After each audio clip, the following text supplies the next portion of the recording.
And be a part of WCTC's real-time talk. Like 1450 WCTC on Facebook and follow us on Twitter at 1450 WCTC. Jersey Central with Burt Barron. Think we could listen to the radio or something? On the new Talk Radio 1450 WCTC. 7:09, hour number 2 of Jersey Central on the new Talk Radio 1450 WCTC, the voice of Central Jersey. It's Burt Barron. Good morning to you. Sometime between now and 7:30, going to give you the chance to win some tickets to go to State Theater, New Jersey. Great night of comedy coming up October 29th with Brad Garrett and Rita Rudner. Your chance to win is coming up very, very soon, so stick around. With all the things that have been happening with the hurricanes, right now it's happening in Puerto Rico, unfortunately. What we saw in Texas and what we saw in Florida, I hear from people there that areas where they live where maybe there were some car dealerships or whatnot. We're talking about tens, if not hundreds of thousands of cars that are just lost as a result of these flooding that is happening here. Well, how do you protect yourself from perhaps purchasing, without even knowing it, a car that was involved in a flood? That's the worst thing that could possibly happen to you. So joining me now on the Jersey Central Newsmaker Hotline just to talk about that and maybe some things you need to know and some warning signs to look for in case you're out looking to buy a car so that you don't buy a flood car. We've got the PR manager of Carfax.com who was with us this morning. Chris Basso is on the Jersey Central Newsmaker Hotline. Chris, good morning. It's Burt Barron. How are you? I'm doing great, Burt. Thanks for having me. The little fox with the T-shirt, that was your idea, right? Oh, it's all mine. Good. Good. I was hoping you would take credit for that. Good. Awesome.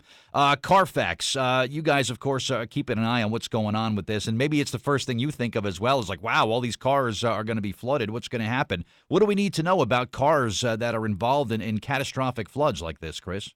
Well, our primary concern, of course, is for the people's lives and livelihoods that were impacted. But, one of the things that we do definitely need to be concerned about is those cars that were flooded coming back onto the market.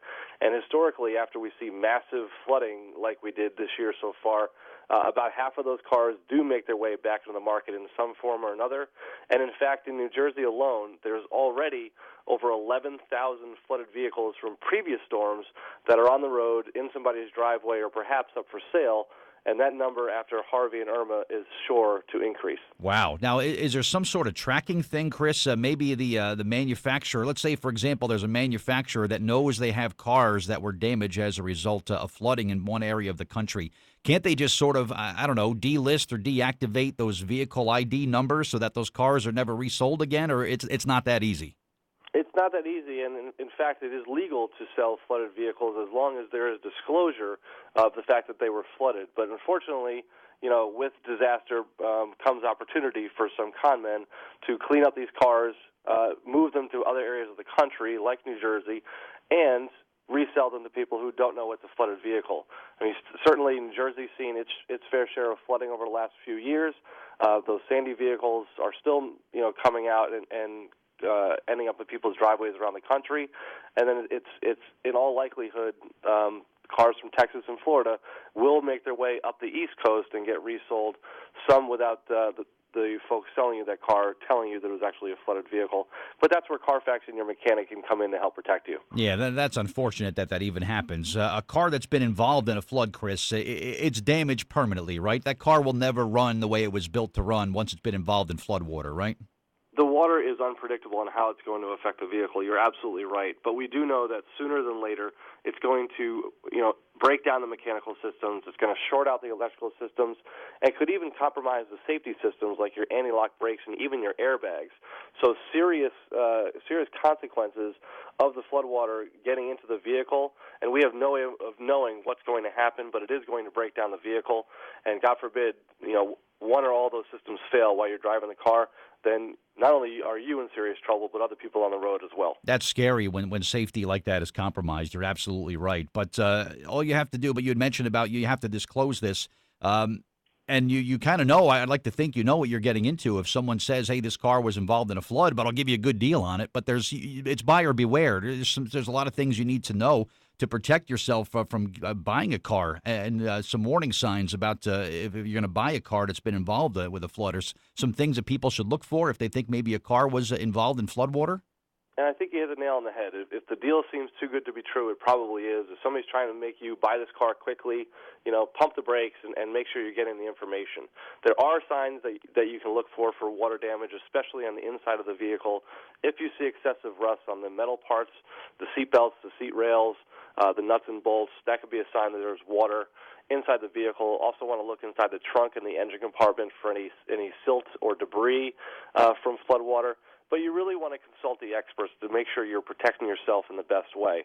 Carfax gets information from the DMVs, from insurance companies, even repair shops about flood damage. And in light of Harvey and Irma, we've made that information available free at carfax.com/flood. So anybody worried about flood damage can check their car first there as a good starting point. But make sure you're getting the full vehicle history report and having that car inspected by a mechanic. The trained eye of your mechanic is going to be able to spot signs of flood damage that the seller may be hiding from you or may not have been reported to anybody at all. Very cool. So this history report that you guys have put together, it details flooding. Does it detail accidents or incidents of virtually any type that the car may have been involved in, Chris? If you're getting the full Carfax report, it contains everything reported to us for that specific vehicle, accidents, repair information, flood damage, open recalls, the mileage, all the things that the buyer wants to know and wants to confirm that the seller is telling them, but also make sure that you're getting it inspected by a mechanic as well, because while we do our best to get as much information as possible, not everything is reported, and that's where your mechanic's inspection is going to be the best 1-2 punch with the Carfax report to help protect you. And your product here, this is still something that people just when they're in the process of buying a vehicle, just ask for it, ask to see it, ask for it by name, and a good dealer, a scrupulous dealer will make that available to a potential buyer, right? There's thousands of dealers that are going to give you a free Carfax report. They put them up online. They put them up on our website at carfax.com for the vehicles that are for sale there. So there's really no reason that somebody selling you a used car shouldn't at least give you a vehicle history report for free, or at least the VIN to do it on your own, but make sure you're protecting yourself and doing the full research. These flood vehicles are out there. You want to make sure that you don't end up with a waterlogged wreck unknowingly. Yeah, man, where were you guys 30 years ago? I swear, the first car I ever bought on my own, I was about 20 or so, and I bought it was a used vehicle from a place in Morris County, New Jersey. I'm telling you, this car had to be in some sort of water situation, Chris. It had to be. Now, if only Carfax was around in the late 1980s, before the internet, of course, and there were no .coms. If only you guys were around then, you might have spared me a couple of headaches, but I'm glad you guys are here now. Hey, we appreciate it. And believe it or not, we were around 30 years ago. We just didn't have, our consumer business in place. We've been in business since 1986. Oh, okay. But we're going strong, and we're making sure we're protecting people. So we don't want the fish in the glove box situation right. that you might have had back then. Yeah, good thing. But this flood information, carfax.com/flood, that's where people can go to take a look at all the car reports there? That's where you can go to find out if any flood damage information has been reported to Carfax. You can do that check for free. If you want to get the full history report, just come to carfax.com, or better yet, ask your dealer or the seller to give you the report for free. And if they're not willing to give you that information, well, then maybe they have something to hide. Yeah, this is critical stuff. And I'm telling you, Chris, I've heard from people in Texas that live close to, certain towns where there's like one car dealership after another, completely underwater. We're talking tens and tens of thousands of cars that, hey, you know what? You got to protect yourself, and information, I think, is key right about now. Chris Basso, a PR manager with Carfax.com. Thanks for the information this morning, all right? Thanks for having me, Bert. All right, thank you, Chris. All right, there he goes. But, Carfax.com/flood.